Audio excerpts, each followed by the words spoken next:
Bienvenido a la ruta del libro, donde puedes llegar a todos tus libros favoritos. Recuerda darle like y activar la campanita para que no te pierdas ningún capítulo. Juego de Tronos, libro 1 de la saga de Canción de Hielo y Fuego del escritor George R.R. Martin, capítulo 18, Catelyn. Llegaremos a Desembarco del Rey en menos de una hora. Tus remeros nos han prestado un gran servicio, capitán, dijo Catelyn mientras se apartaba de la borda forzando una sonrisa. Cada uno de ellos recibirá un venado de plata como muestra de mi gratitud. Sois demasiado generosa, Lady Stark. El capitán Morio Tumitis hizo una breve reverencia. La única recompensa para ellos es el honor de transportar a una dama de vuestra alcurnia. Pero seguro que aceptarán la plata.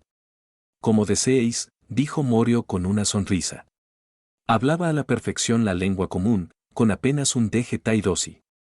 Le contó que llevaba 30 años surcando el mar angosto, al principio como remero, luego como oficial y al final como capitán de galeras mercantes propias. El danzarín de las tormentas, una galera de 2 mástiles y 60 remos, era su cuarta nave y la más rápida de todas. Era sin duda la nave más rápida disponible en Puerto Blanco cuando Catelyn y Sir Roderick Castle llegaron tras su agotadora cabalgada río abajo. Los Tyrosis tenían fama de avaros, y Sir Roderick habría preferido alquilar una chalupa pesquera en Tres Hermanas, pero Catelyn insistió en hacerse con la galera. Fue una suerte. Habían tenido el viento en contra la mayor parte del viaje, y sin los remos de la galera en aquellos momentos todavía estarían pasando por los dedos, en vez de volar hacia Desembarco del Rey y el final del viaje. Falta muy poco, pensó Catelyn. Los dedos heridos por la daga aún le palpitaban bajo las vendas de lino. Sentía como si el dolor la espolease, le impidiera olvidar. No podía doblar el dedo anular ni el meñique de la mano izquierda, y jamás recuperaría plenamente el movimiento de los otros 3. Pero era un bajo precio por la vida de Bran. Ser Roderick apareció encubierta en aquel momento. Mi buen amigo, saludó Morio a través de su barba verde. A los Tyrosis les gustaban los colores vivos hasta en el vello facial. Me alegra constatar que tienes mejor aspecto. Sí, asintió Sir Roderick. Hace casi 2 días que no deseo morir. Hizo una reverencia ante Catelyn. Mi señora. Era verdad que tenía mejor aspecto. Estaba un poco más delgado que cuando zarparon de Puerto Blanco, pero casi volvía a ser el mismo. Los fuertes vientos del mordisco y las inclemencias del mar angosto no le habían sentado bien, y a punto estuvo de caer por la borda cuando una tormenta estalló sobre ellos de manera inesperada en Rocadragón, pero consiguió aferrarse a un cabo hasta que 3 hombres de Morio lograron rescatarlo y ponerlo a salvo bajo cubierta. El capitán me decía que falta poco para que lleguemos, dijo Catelyn. ¿Tan pronto acaba el viaje? Ser Roderick esbozó una sonrisa irónica. Tenía un aspecto extraño sin sus poblados bigotes blancos. Parecía más menudo, menos imponente y 10 años más viejo. Pero en el mordisco se había impuesto la lógica y se sometió a la navaja de afeitar de un marinero, después de que se le ensuciaran por tercera vez cuando vomitó por encima de la borda. Os dejaré solos para que habléis de vuestros asuntos, dijo el capitán Morio. Hizo una reverencia y se alejó. La galera surcaba las aguas como una libélula. Los remos subían y bajaban a un ritmo impecable. Ser Roderick se agarró a la borda y contempló la orilla. No he sido un protector muy valiente. Estamos aquí, Ser Roderick, y a salvo, dijo Catelyn tomándole el brazo. Es lo único que importa. Metió la mano entre los pliegues de la túnica, con los dedos rígidos, buscando algo. Aún tenía la daga. Necesitaba tocarla de cuando en cuando para recuperar la seguridad. Ahora tenemos que encontrar al maestro armero del rey, y rezar para que sea de confianza. Ser Aarón Santagar es un hombre engreído, pero honrado. Ser Roderick hizo gesto de acariciarse los bigotes, para descubrir una vez más que ya no los tenía. Aquello siempre lo desconcertaba. Puede que reconozca la daga, sí. Pero en el momento que pisemos tierra estaremos en peligro, mi señora. En la corte hay muchos que conocen vuestro rostro. Meñique, murmuró Catelyn entre dientes. El rostro acudió rápidamente a su memoria, la cara de un niño, aunque ya no era ningún niño. Su padre había muerto hacía varios años, de manera que era Lord Baelish, pero lo seguían llamando Meñique. Edmure, el hermano de Catelyn, le había puesto aquel apodo hacía mucho tiempo, en Aguas Dulces. Las modestas posesiones de su familia se encontraban en el más pequeño de los dedos, y además Petyr era flaco y menudo para su edad. Lord Baelish estaba, Sir Rodrik carraspeó y se perdió en la búsqueda del término más educado. Pero Catelyn estaba por encima de la cortesía. Era el pupilo de mi padre, pasamos la infancia juntos en Aguas Dulces. Para mí era como un hermano, pero sus sentimientos eran menos fraternales. Cuando se anunció mi compromiso con Brandon Stark, Petyr lo desafió por el derecho a mi mano. Fue una locura. Brandon tenía 20 años, Petyr apenas 15. Tuve que suplicarle a Brandon que le perdonara la vida, lo dejó escapar con tan solo una cicatriz. Después mi padre lo expulsó. No he vuelto a verlo desde entonces. Alzo el rostro hacia la brisa, como si el aire fresco pudiera borrar los recuerdos. Me escribió a Aguas Dulces cuando asesinaron a Brandon, pero quemé la carta sin leerla, entonces ya sabía que Ned se casaría conmigo en lugar de su hermano. Ahora Meñique es miembro del Consejo Privado del Rey, dijo Ser Rodrik mientras volvía a intentar acariciarse los bigotes inexistentes. Sabía que llegaría lejos, asintió Catelyn. Siempre fue muy listo, incluso de niño, pero una cosa es ser listo y otra ser inteligente. ¿Cómo lo habrán tratado los años? Muy por encima de ellos, el vigía gritó algo desde su puesto. El capitán Morio se acercó por la cubierta, repartiendo órdenes a diestro y siniestro, y a su alrededor el danzarín de las tormentas se vio inmerso en una vorágine de actividad mientras desembarco del rey se empezaba a divisar sobre las tres altas colinas. Catelyn sabía que hacía 300 años las colinas estaban pobladas de bosques y tan solo un puñado de pescadores vivía en la orilla norte de Aguas Negras, donde aquel río profundo y rápido desembocaba en el mar. Fue entonces cuando Aegon el Conquistador llegó en barco desde Rocadragón. Allí fue donde su ejército pisó tierra y allí, en la colina más alta, construyó su primera y rudimentaria fortificación de madera y barro. En aquellos momentos la ciudad cubría la playa hasta donde alcanzaba la vista de Catelyn. Había mansiones, glorietas, graneros, almacenes de ladrillo, posadas de madera, tenderetes callejeros, tabernas, cementerios y burdeles, cada edificación apoyada en las contiguas. Hasta sus oídos, pese a la distancia, llegaba el griterío del mercado de pescado.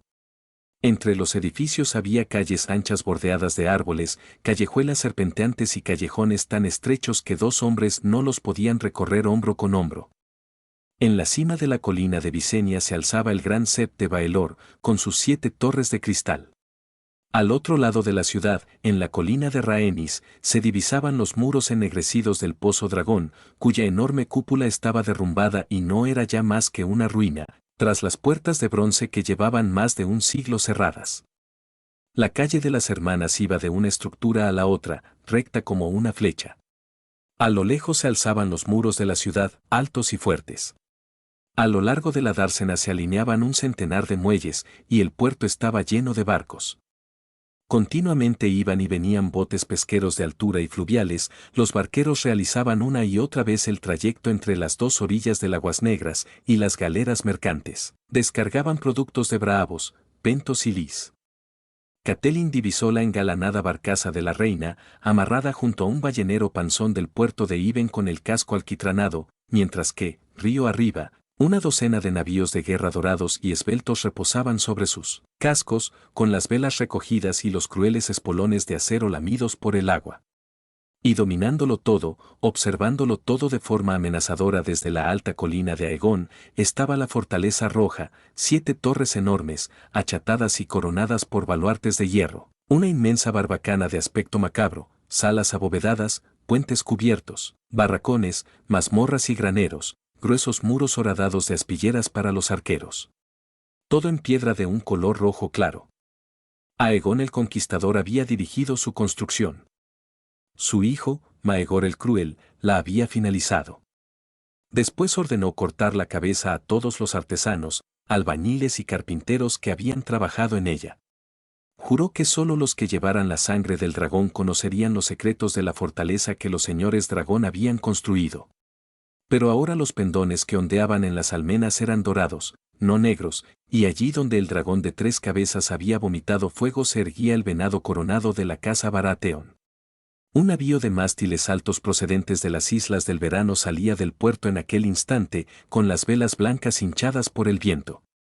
El danzarín de las tormentas pasó junto a él en dirección a la orilla. Mi señora, empezó Ser Roderick, mientras estaba en cama me he dedicado a pensar cuál sería la mejor manera de actuar. No debéis arriesgaros a entrar en el castillo. Iré yo, y pediré a Ser Aarón que se reúna con vos en un lugar seguro. Catelyn miró al anciano caballero mientras la galera se acercaba al muelle. Morio gritaba órdenes en el valiriano vulgar de las ciudades libres. Corréis tanto peligro como yo. No soy de la misma opinión, dijo Ser Roderick con una sonrisa. He visto mi reflejo en el agua y me ha costado reconocerme. Mi madre fue la última persona que me vio sin bigotes y murió hace ya 40 años. Creo que estaré a salvo, mi señora. Morio rugió una orden. Los 60 remos se alzaron del río como si fueran uno solo, iniciaron un movimiento inverso y volvieron al agua. La galera perdió velocidad. Otra orden. Los remos se deslizaron dentro del casco. En cuanto llegaron al muelle, algunos marineros Taidosi saltaron a tierra para amarrar el barco. Morio se acercó a Catelyn y Ser Roderick, todos sonrisas. Ya estamos en desembarco del rey, mi señora, como ordenasteis. Y jamás barco alguno ha realizado el trayecto más deprisa, ni de manera más segura. ¿Necesitáis ayuda para llevar vuestras pertenencias al castillo? No vamos a alojarnos en el castillo. ¿Conoces alguna posada limpia y cómoda que no esté muy lejos del río? Sí, claro. El Taidosi se acarició la barba verde. Conozco varios locales adecuados para vuestras necesidades. Pero previamente, disculpad mi atrevimiento, está el asunto de la segunda mitad del pago, tal como acordamos. Y también la plata que, en vuestra generosidad, prometisteis como recompensa. Me parece que eran 60 venados. Para los remeros, le recordó Catelyn. Claro, claro, asintió Morio. Aunque más valdrá que les guarde el dinero hasta que volvamos a Taidos. Por el bien de sus esposas e hijos. Si les dais la plata aquí se la jugarán a los dados o la dilapidarán toda en una noche de placer, mi señora. Hay cosas peores en las que gastar el dinero, intervino Ser Roderick. Se acerca el invierno. Cada cual debe tomar sus propias decisiones, dijo Catelyn. Se han ganado la plata. No es asunto mío cómo lo gasten.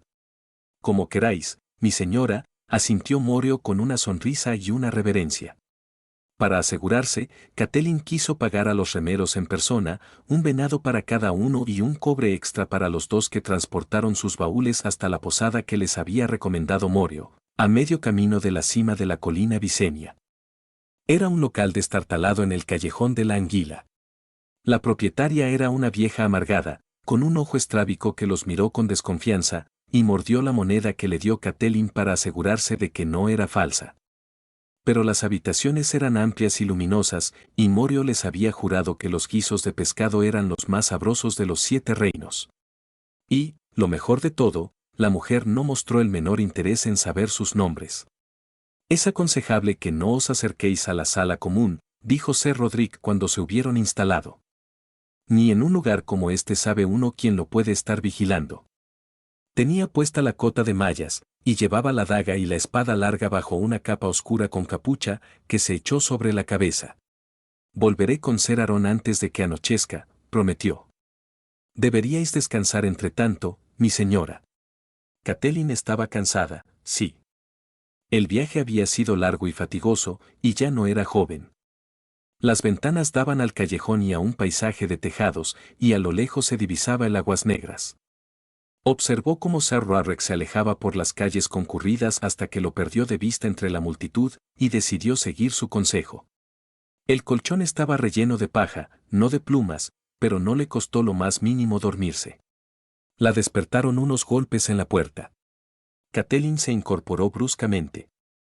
A través de la ventana se veían los tejados de desembarco del rey, ahora teñidos de rojo por la luz del sol poniente. Había dormido más tiempo del que pretendía. Un puño volvió a golpear la puerta. «Abrid en nombre del rey», exigió una voz. «Un momento», respondió.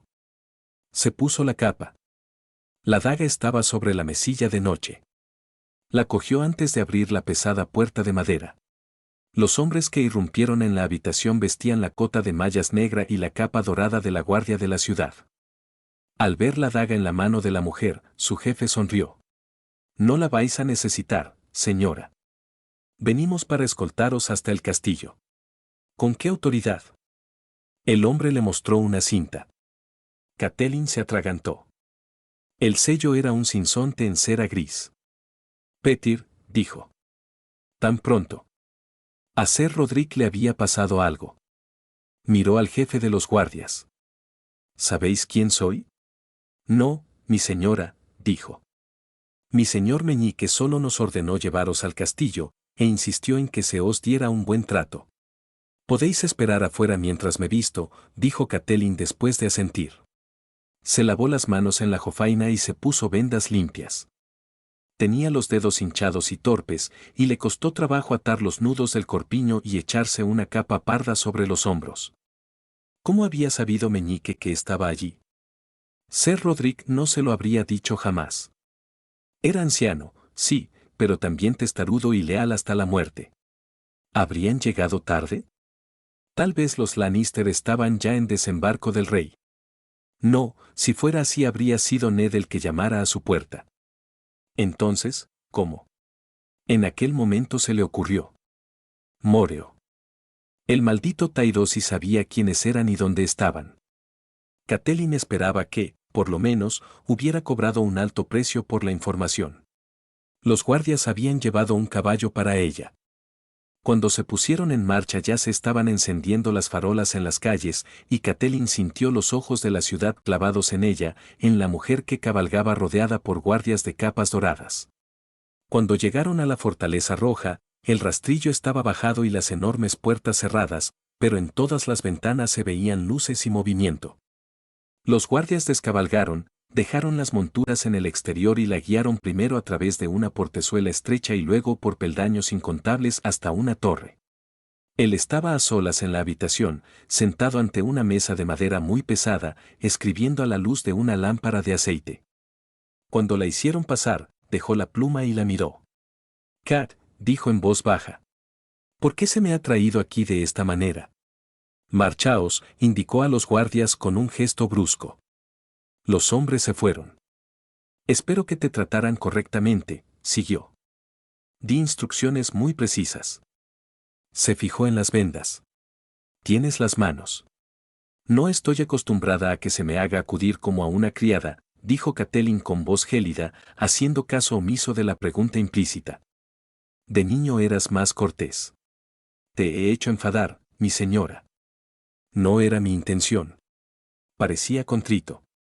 Su rostro trajo a la mente de Catelyn recuerdos vividos. Había sido un chiquillo muy travieso, pero tras cada trastada siempre parecía contrito. Se le daba muy bien. En eso no había cambiado. Petyr de niño era menudo y se había transformado en un hombre menudo, 3 o 4 centímetros más bajo que ella, esbelto y rápido, con los mismos rasgos afilados que ella recordaba, con los mismos ojos color gris verdoso que parecían reír. Lucía una barbita puntiaguda y en el pelo negro aparecían algunas hebras plateadas aunque aún tenía cerca los 30 años. Combinaban de maravilla con el sinsonte de plata que, en forma de broche, le servía para cerrarse la capa. Ya de niño le gustaba mucho la plata.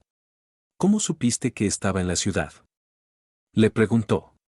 «Lord Varys lo sabe todo», dijo Petyr con una sonrisa traviesa.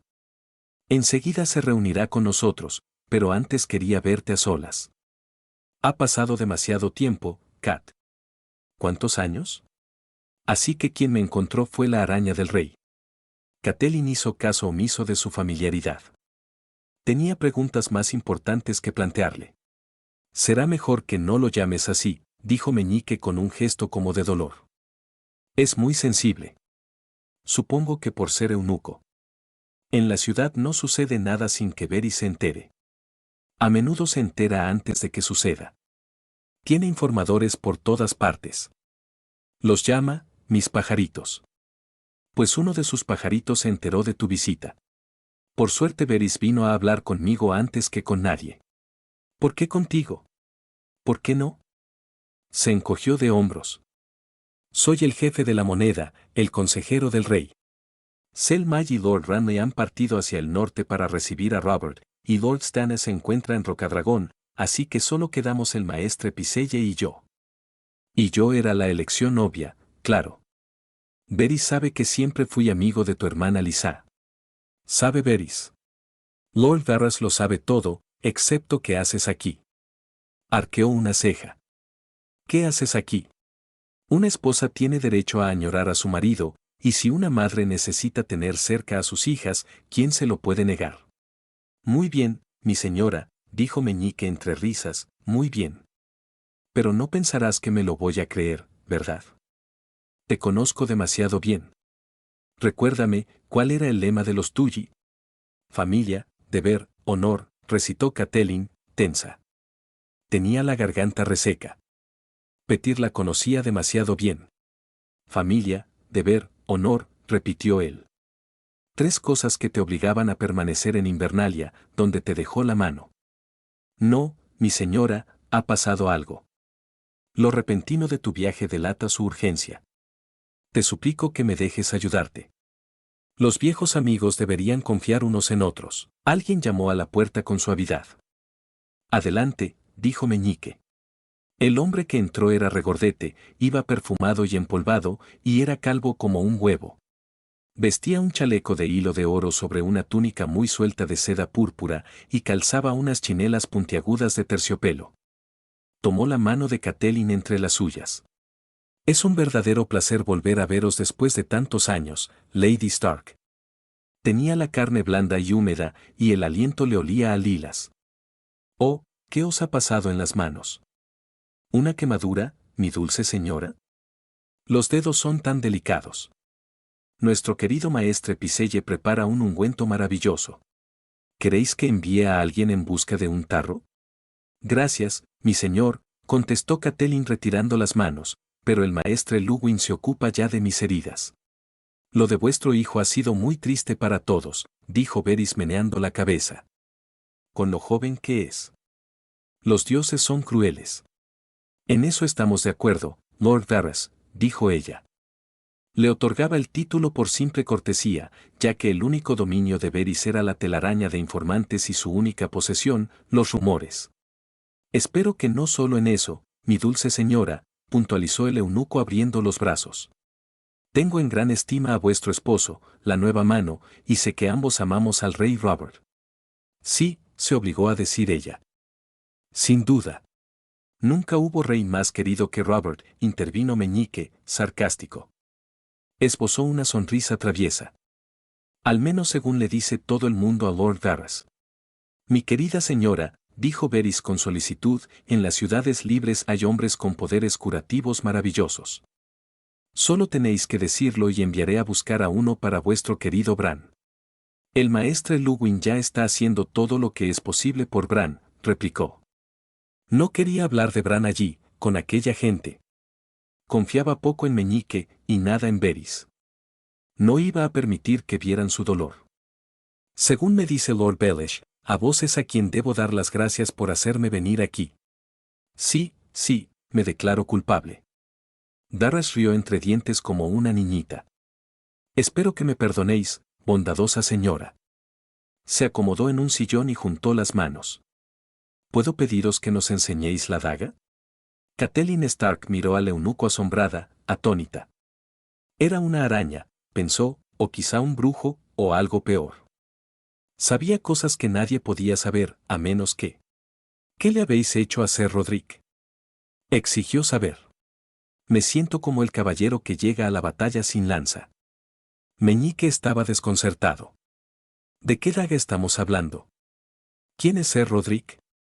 Ser Roderick Castle es el maestro de armas de Invernalia, le informó Varys. Os aseguro que no se le ha hecho ningún daño a vuestro buen caballero, Lady Stark. Llegó a primera hora de esta tarde. Fue a ver a Ser Aarón Santagar en la armería y hablaron de cierta daga. Al anochecer salieron juntos del castillo y fueron a esa espantosa choza donde os alojáis. Todavía están allí, bebiendo, en la sala común, a la espera de vuestro regreso. Ser Roderick se alarmó mucho al ver que os habíais marchado. ¿Cómo sabéis todo eso? Me lo cuentan los pajaritos, sonrió Beris. Sé muchas cosas, mi dulce señora. En eso consiste mi servicio al rey. Se encogió de hombros. Habéis traído la daga, ¿verdad? Ahí la tenéis, dijo Catelyn, que había sacado la daga de entre los pliegues de la capa, mientras la arrojaba a la mesa ante él. Quizá vuestros pajaritos os digan a quién pertenece. Dara escogió el cuchillo con una delicadeza exagerada y pasó el pulgar por el filo. La sangre brotó al instante. Dejó escapar un gritito y soltó la daga otra vez sobre la mesa. Cuidado, añadió Catelyn. Está muy afilada. No hay nada que conserve el filo mejor que el acero valiriano, dijo Meñique mientras Beris se lamía el pulgar y lanzaba a Catelyn una mirada de reproche. Cogió la daga, la sopesó y la agarró por la empuñadura. La lanzó al aire y la atrapó con la otra mano. Tiene un equilibrio perfecto. Así que el motivo de tu visita es la búsqueda de su propietario. Para eso no tenías que hablar con Ser Aarón, mi señora. Debiste acudir a mí. Si hubiera acudido a ti, ¿qué me habrías dicho? Que solo hay un cuchillo como este en todo desembarco del rey. Cogió la hoja entre el índice y el pulgar, la alzó por encima del hombro y la lanzó con un golpe experto de muñeca. Fue a clavarse en la puerta de roble, donde quedó vibrando. Es mía. ¿Tuya? Aquello carecía de lógica. Petyr no había estado en Invernalia. Lo fue hasta el torneo del día del nombre del príncipe Jaffrey, dijo al mismo tiempo que cruzaba la habitación para arrancar la daga de la madera. Aposté por Ser Jaime en la justa, igual que la mitad de la corte. La sonrisa tímida de Petyr hacía que volviera a parecer casi un niño. Loras Tyrell lo descabalgó, y muchos perdimos una pequeña fortuna. Ser Jaime perdió 100 dragones de oro, la reina un colgante de esmeraldas y yo, mi daga. Su Alteza recuperó el colgante, pero el ganador de la apuesta se quedó con todo lo demás. ¿Quién? Exigió saber Catelyn, con la boca seca de miedo. Los dedos le dolían, con el dolor del recuerdo. Lord Peris le escudriñaba el rostro. El gnomo, dijo Meñique. Tyrion Lannister.